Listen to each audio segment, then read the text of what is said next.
Nous poursuivons notre beau dimanche après-midi avec ces matchs de showcase de beach handball avant de terminer la journée avec nos deux équipes de France féminines et masculines à une opposition à venir entre deux des équipes All-Star, la team Vela face à la team Hydra. Vous avez peut-être suivi hier, ce matin, début d'après-midi, les consultants se sont succédés à mes côtés. Et pour cette rencontre, eh bien, je n'ai pas une spécialiste du beach handball, mais un petit peu éloignée entre quatre murs, une légende, et les mots sont à peine pesés.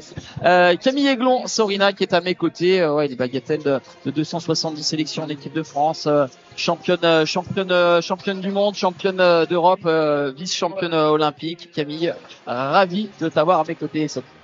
Merci Jocelyn, moi aussi ravi d'être avec vous pour ce dimanche après-midi. Alors Camille, on ne va pas trahir un secret. Tu es arrivé en début d'après-midi avec Guillaume, ton mari, Guillaume Sorina, avec tes enfants. On en profite pour dire qu'autour de ce club 2024, ce showcase, eh bien voilà, si vous écoutez, vous pouvez venir autour. Il y a énormément d'animations pour les enfants. Voilà, ça c'est pour la petite parenthèse. Et donc, tu étais quelque peu éloigné de la discipline. Tu connaissais un petit peu les rudiments. Et là, tu as vu vraiment la notion de spectacularité, la notion d'intensité. Et pour pas trahir un secret, tu as dit, mais en regardant les deux matchs précédents, faisant expliquer un peu plus en détail les règles, tu as eu un mot, tu as dit, ça me donne envie de jouer et de m'y essayer. Ouais, vraiment, je suis venu aujourd'hui avec les claquettes parce que je me suis dit, on met pas des baskets quand on va avoir du beach. Donc, je suis presque prête, mais plus sérieusement, je suis ça forcément d'un petit coin de l'œil, mais j'avais jamais eu l'occasion de voir en vrai. Ça me rappelle un peu ma jeunesse quand j'allais sur les plages du Gros du Bois faire du sandball. Et puis il y a quand même Marion Limal aussi, entraîneur de cette équipe de France, donc forcément une amie, et ça donne encore plus envie, franchement, après cette première partie d'après-midi passée ici. Marion, qui était une de tes anciennes coéquipières évidemment au Rugby Sénine et en équipe de France notamment. Et voilà, Marion, quand elle a raccroché les baskets, elle s'est dirigée vers le beach. Bon, évidemment, vous avez un petit peu le même morphotype, mais tu as pu voir que le beach handball, eh bien, ouvrait le champ des possibles à tous les morphotypes. On a des joueuses explosives, des joueuses athlétiques, des joueuses grandes comme tu l'es, donc je dis pour spécialiste de la défense. Et c'est là où justement, quand tu as regardé, tu as eu peut-être un œil un petit peu plus averti sur les comportements défensifs. Oui, c'est vrai que sur la défense, ce qui m'a marqué de suite, c'est me dire, voilà, il faut avoir toute la finesse de défendre sans contact, et donc vraiment tout l'art du positionnement, de l'anticipation, des choses qui sont bien précieuses, des qualités bien précieuses en indoor, mais qui là prennent encore plus de sens. Donc ouais, c'est forcément hyper intéressant, et c'est vrai, t'as raison, Joss, j'avais lorgné un petit peu plus la défense. Ouais, et là justement, regarde, là on a la présentation des joueuses à numéro 2 et numéro 3 qu'on a vu précédemment avec Rian Moll, la néerlandaise, et puis Elisabeth Hammerstadt, la norvégienne. On a deux défenseurs que l'on a pu voir depuis le début du showcase, qui sont redoutables. On a également Patricia Chapa, la brésilienne, ici la spécialiste, la hongroise Renata Tchiki. On a une équipe assez complète, qui a montré de belles choses avec Magdalani Kepesilou, ici Gisela Bonomi, l'Argentine. Alors, on va vous donner des noms. L'idée, évidemment, sur cette rencontre, à tes côtés, Camille, eh bien, c'est de faire les parallèles, et puis justement, c'est ça qui va être intéressant, d'utiliser ton côté entre guillemets néophyte de la discipline avec ton remarquable passé de joueuse de handball, et comment tu vois une joueuse de handball appréhende cette discipline émergente. Ouais, pour rebondir un petit peu sur ce que tu disais sur la défense, j'ai vu du coup le match de l'Hydra face à l'équipe de France. C'est vrai que la numéro 10 a pesé bien lourd quand même, et notamment dans la série de shootout où elle a presque tout fait toute seule, j'ai envie de dire. C'est vrai que on sent que la défense est importante, dans cette version-là aussi.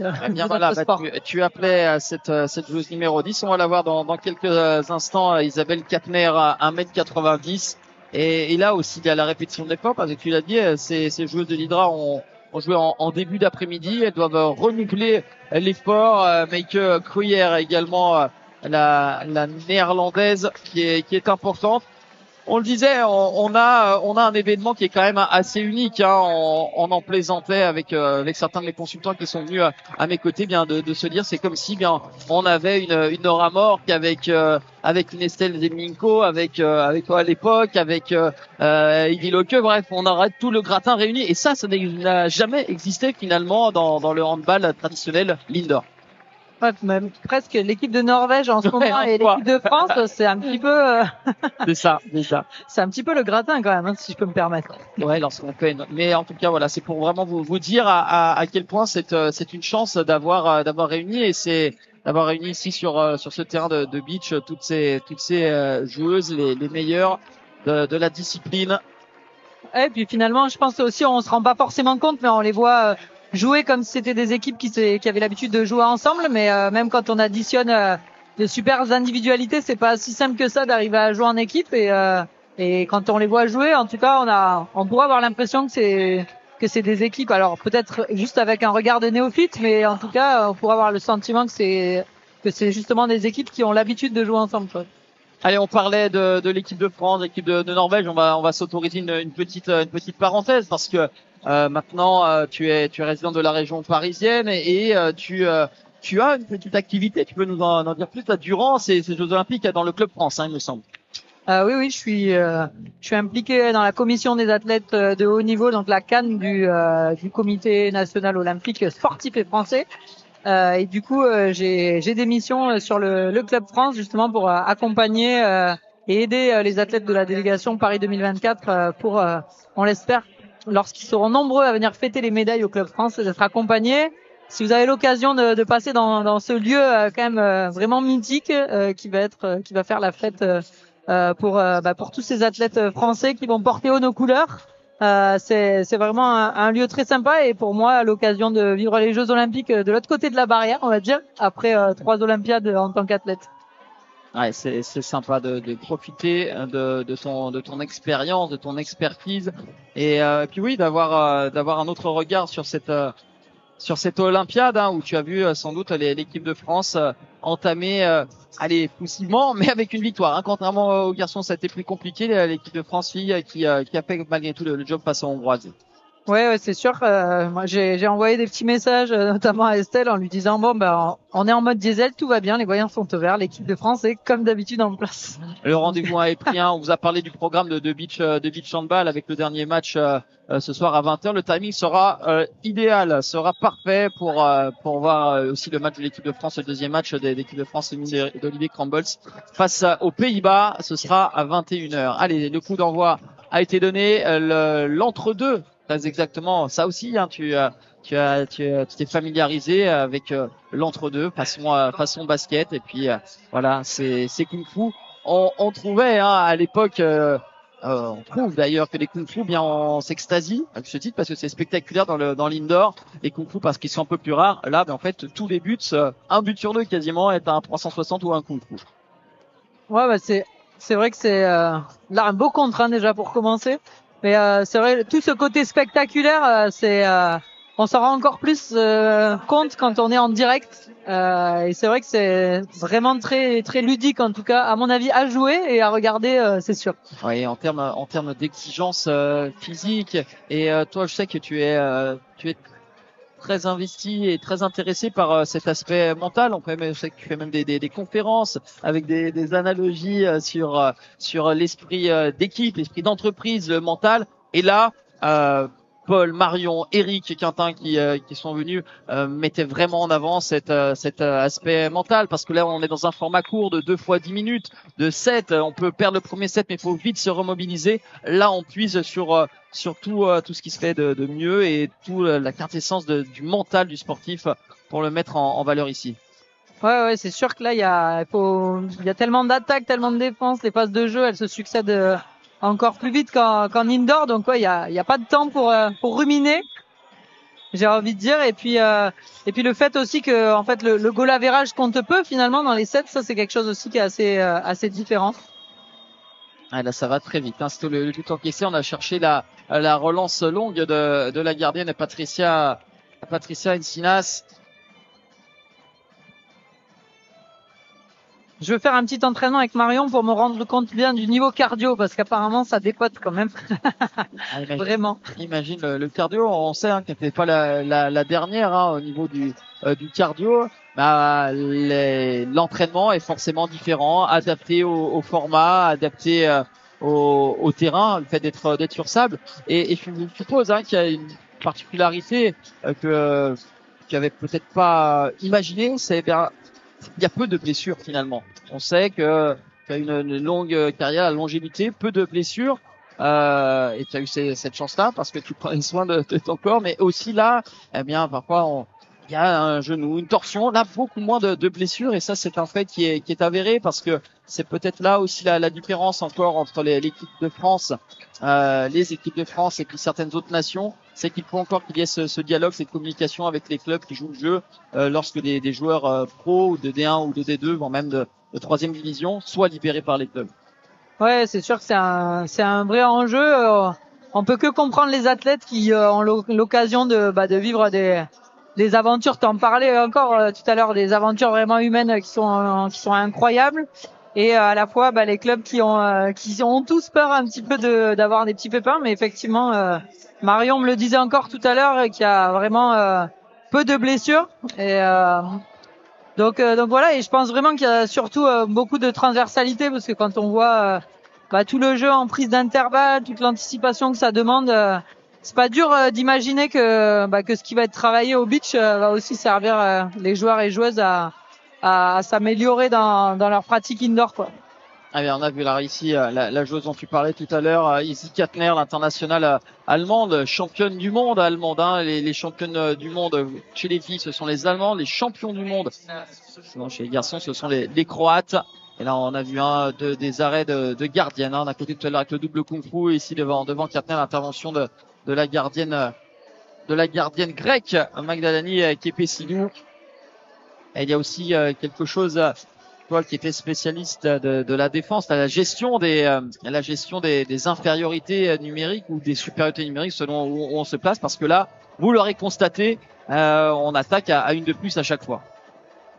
Ouais, c'est vraiment aussi très fin, notamment en défense sur la notion de passage en force finalement, parce que d'un côté il faut pas de contact, donc s'il y a contact, il doit être vraiment propre et vu qu'on peut pas céder des bras, on n'a pas la neutralisation, faut vraiment arriver à doser au mieux. C'est ça, la distance de combat. Et si on ne contre pas, eh bien au moins on gêne vraiment, on oblige l'adversaire à un tir compliqué. Tu l'as constaté, ça va tellement vite. Même lorsqu'on fait une bonne défense, le gardien ou la gardienne fait un bel arrêt. On n'a même pas le temps de se congratuler avec. Je sais que t'aimais bien taper dans la main de tes coéquipiers de poste 3. Mais là, on n'a même pas le temps de le faire, parce que déjà le ballon il est reparti à l'autre bout du terrain avec ce 360 ici de Patricia Tchepa. Ah ouais, c'est sûr qu'avec les règles différentes qu'il y a, le changement de statut là demande d'être aussi très rapide entre les changements de rôle sur le terrain ou l'évacuation du terrain. Et ouais, c'est plutôt ça. Et c'est vrai que je pense pour le coup que quand on vient du indoor, il doit y avoir un petit temps d'adaptation. Alors on a des joueuses, regarde la numéro 13 ici qui est devant nous, elle va rentrer tout à l'heure. La portugaise Cristina Morgado, elle évolue en deuxième division en D2F à Clermont. Et on a d'autres exemples comme cela. On a Benjamin Gallego avec l'équipe de France qui est un joueur de LNH comme Mikaï. Paul Moriou, bien sûr, également, fait partie de ces exemples. Là, en face de nous, on a en tribune Patrice Sanonnet, qui lorsque le beach handball est apparu, il y a eu la promotion en 2016. Bien, il a été l'un des pionniers aussi, Patrice Sanonnet, qui partageait non pas la cage avec Rémi Desbonnets, parce que Rémi Desbonnets, lui, jouait dans le champ lorsqu'il s'est rapproché du beach handball, le gardien international français.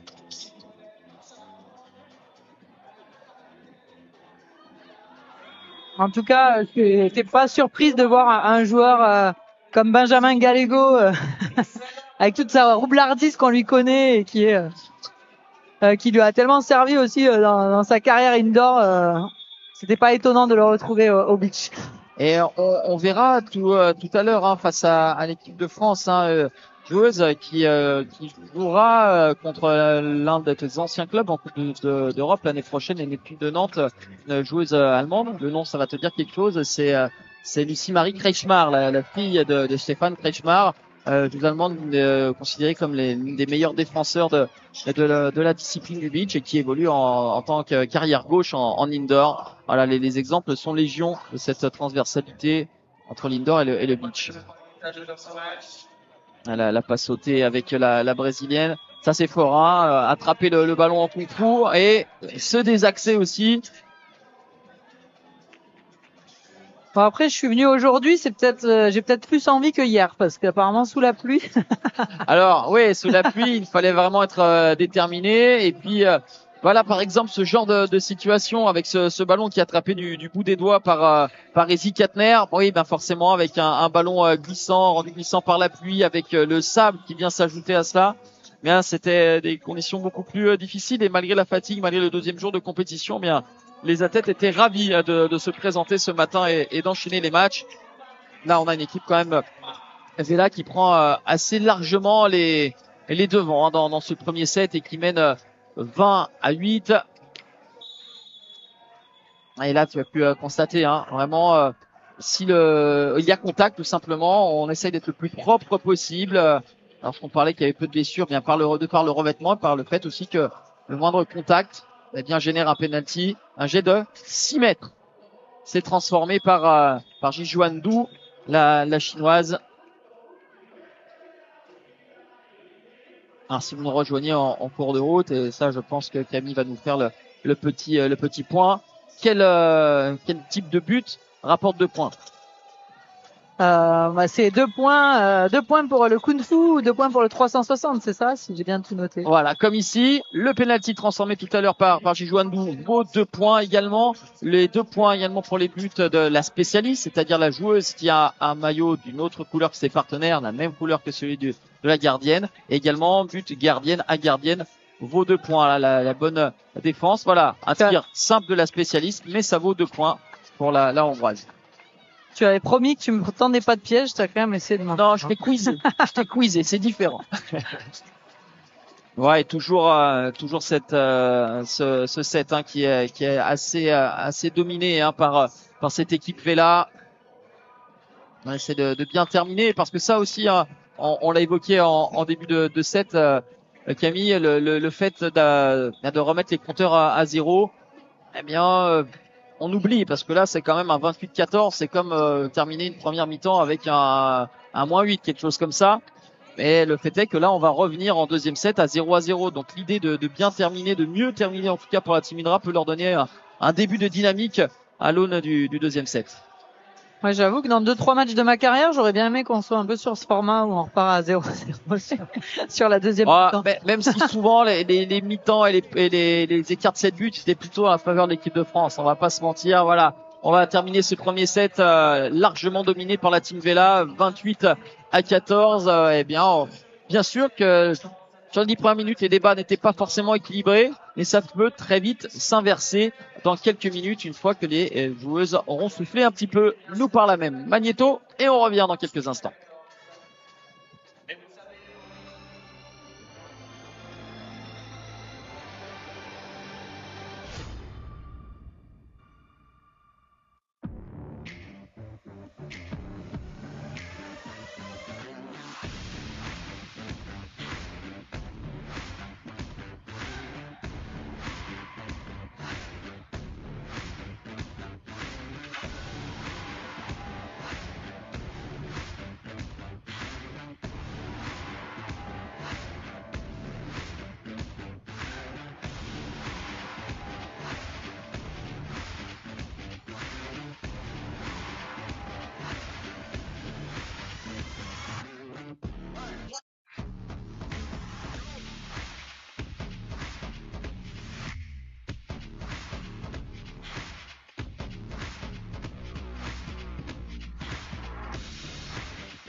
De retour pour ce deuxième set entre la Team Vela et la Team Hydra. C'est la Team Vela qui s'est largement imposée 28 à 14 sur le premier set. Allez, on va reprendre dans une minute. En même temps, on va revoir les meilleurs moments de ce premier set.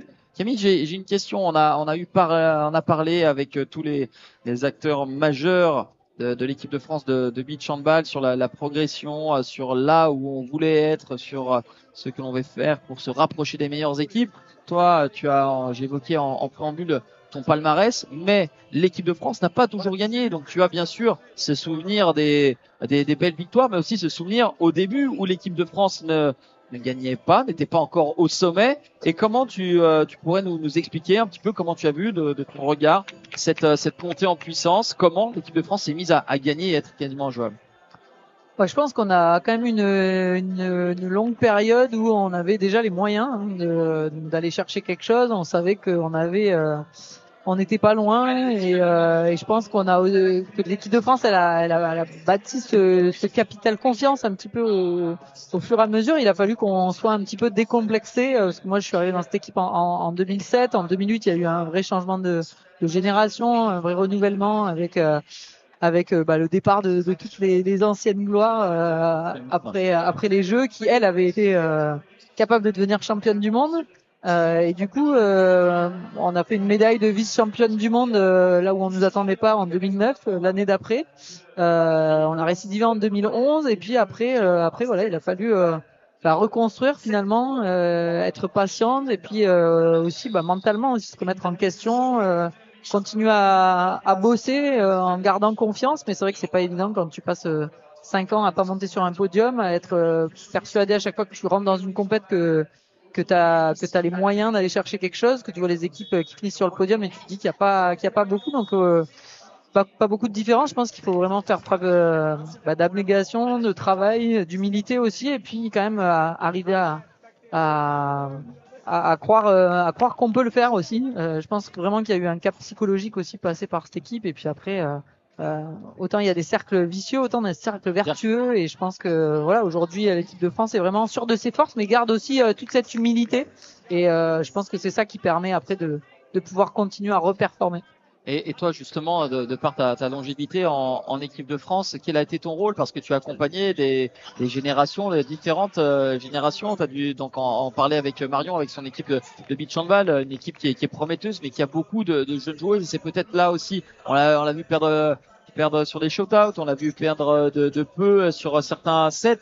Et on voit à quel point aussi des joueuses expérimentées peuvent faire la différence pour accompagner, encadrer les plus jeunes générations. Et comment toi, ça s'était articulé, l'équipe de France? Moi, je me rappelle avoir dit quelque chose qui m'avait paru anodin, et puis elle était revenue me voir à la fin de la compétition en me disant ça m'avait vachement servi ce que tu m'avais dit. C'était à l'Euro 2018, à Pauline Boitanea, à qui j'avais dit au début sur un match où elle était hyper stressée, où j'avais dit mais tu sais, toi t'es jeune, à la limite t'as rien à prouver, on attend rien de toi, c'est plutôt sur les anciennes que repose un peu la pression.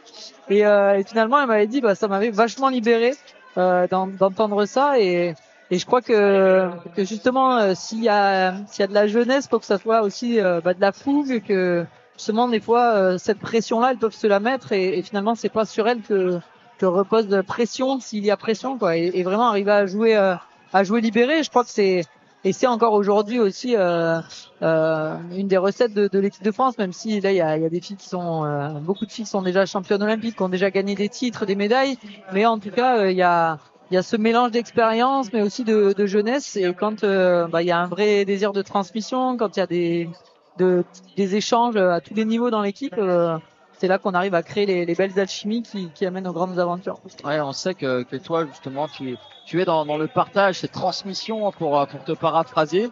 On a vu que dans les différentes équipes de France, garçons, filles, là, donc on a Marion en l'occurrence, on a Guillaume Joly avec les U17, aidé parfois un petit coup de main avec Mickaël Guigou. Toi, justement, de par tout ton vécu, ton expérience, tu as cette transmission qui est en ligne de mire. Oui, moi c'est vraiment quelque chose qui me parle.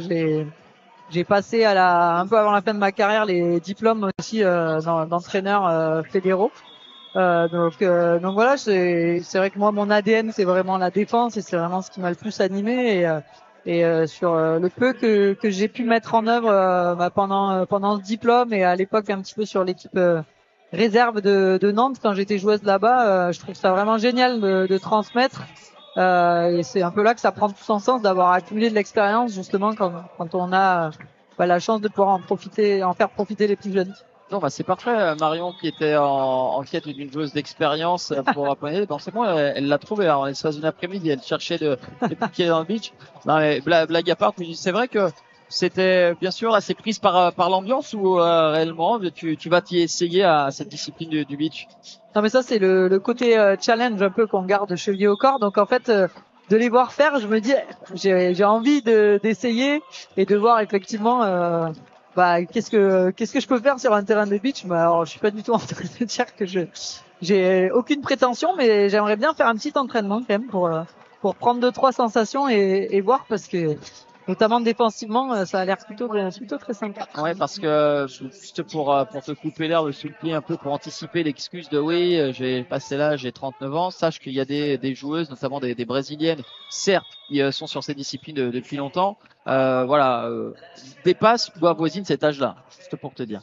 D'accord. Donc je venais juste commenter tranquillement et tu t'es un peu transformé en recruteur. Ouais, j'avais le message m'avait été subtilement glissé au préalable. Ouais, ça c'est superbe. Encore une fois, on lui donne des ballons pas faciles à capter. Izzy Katner, elle se désarticule, mais un petit peu, comme lors du premier set, elle tombe sur une Magdalani Kepessilou, très inspirée, la gardienne grecque, qui sur son CV le titre de championne du monde, la Grèce qui avait été il y a quelques années l'équipe surprise à s'imposer lors du mondial féminin.